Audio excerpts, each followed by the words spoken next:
إبراهيم مجذوب إبراهيم، مواليد الخرطوم سنة 2006.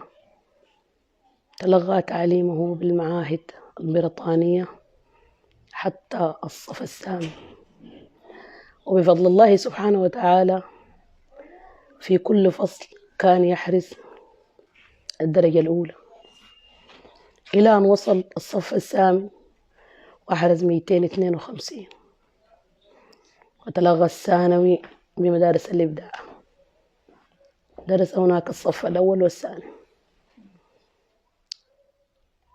وتم نقله إلى المعاهد مع وقف المعارف التركية، ودرس الصف الثالث، والحمد لله رب العالمين نزل امتحان الفترة الأولى وتفوق بجدارة، وكان أمن في الله سبحانه وتعالى كبير أن يتم المرحلة الجامعية بتركيا مثل حظ أخوه الأكبر أحمد مجذوب. والحمد لله رب العالمين، وكل شيء بأمر الله سبحانه وتعالى.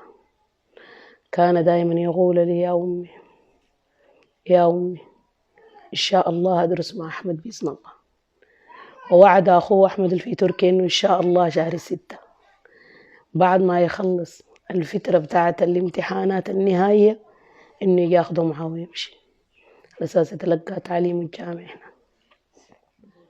كان بيطلع تظاهرات دائما؟ والله بيطلع، هو زول حراري شديد صراحة، وزي ما قالت معلمته في سادس تقريبا ربنا يطراها بألف خير، مديرة غديرة أستاذة هبة، قالت لي أبوه ولدك ده ولد قيادي، شخصيته قوية جدا، يمكن ما يكون زي أحمد الكبير ذاته، ولما يتخذ قرار ما برجع منه. الصفة دي صفة أبوه. وكنت أحاول بتكلم معاه يا ولدي ده طريق صعب، ده طريق صعب ما بتقدر عليه. يقول لي يا ماما لو نحن ما بنينا السودان اللي حيبني، نحن الوضع ما عاجبنا، نحن في السودان الأوضاع ما عجبانا. أقول له يا إبراهيم صلي صلاتك وادعي ربك إن ربنا يرفع البلد مننا، وبجت محاطين بالبلاء من جميع الجهات نحن والحمد لله رب العالمين. يقول لي يا ماما أنا ما براي، أنا معي أخوان. دائما كان بيجيب علم السودان معه، وإبراهيم ما تكفن إلا بعلم السودان، والله ما أقول شهيد، علم السودان اللي تكفن بالليلة موجود في بيتنا. وكانت أغاني كلها حماسية، لا زول سبهللي، لا زول برمي كلام ساي، يعني سبحان الله والحمد لله لا حول ولا قوة إلا بالله. يعني إبراهيم كان بيخلق لنا الضحكة جوا البيت، أبوه لا أولاد أخوانه الكبار ما يقدروا يشاغلوه، أو إبراهيم كان بيشاغل أبوه، والحمد لله رب العالمين. طلع يوم الثلاثاء الصباح قال لي يا ماما وقع على الورقة دي، أنا ما شرح لها علمية للسبلوكة. قلت له يا إبراهيم الطريق ده صعب، السبلوكة صعبة ومناطق بتاعت غرق. قال لي يا ماما خايفة لي من الغرق؟ ده يوم الثلاثاء الصباح، خايفة لي من الغرق يا ماما؟ قال لي يا ولد الزول بيخاف علي جناه من يجي بلوسه، بقى يتحرك مش على ترحيله. كمل الدراسة بتاعته، بعد الدراسة ما انتهت عنده حصص خاصة بيهم تسمى مادة اليوز لغة تركية. خلص الحصة الأولى، اتصل عليه والزملاء اتفقوا إنه يتلاقوا وين؟ في قريب مستشفى شرق النيل تقريبا، ده التجمع بتاع شرق النيل. ومشى إبراهيم معاهم من المدرسة لابس الزي المدرسي التركي، لابس الشنطة، لابس الجزمة بتاعت المدرسة، ومشى في الصفوف الأوائل سلمية سلمية. إبراهيم تلقى الرصاصة من ضابط وحصل نزيف، ده بإشراف من بعض الدكاترة، وصلوا البيت والكلام وصل. إبراهيم الدم سال منه سال منه تمام، حصل النزيف والنزيف ما وقف وأدى الروح. طالب طلع للمدرسة بالزي المدرسي يجيك مكفن، والحمد لله رب العالمين.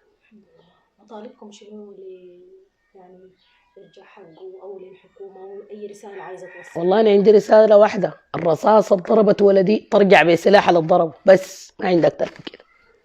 الرصاصة رجعت لولدي ترجع لصاحب السلاح وفي نفس الوقت تترصصوا. دي مطالبتي أنا بطالب بيها.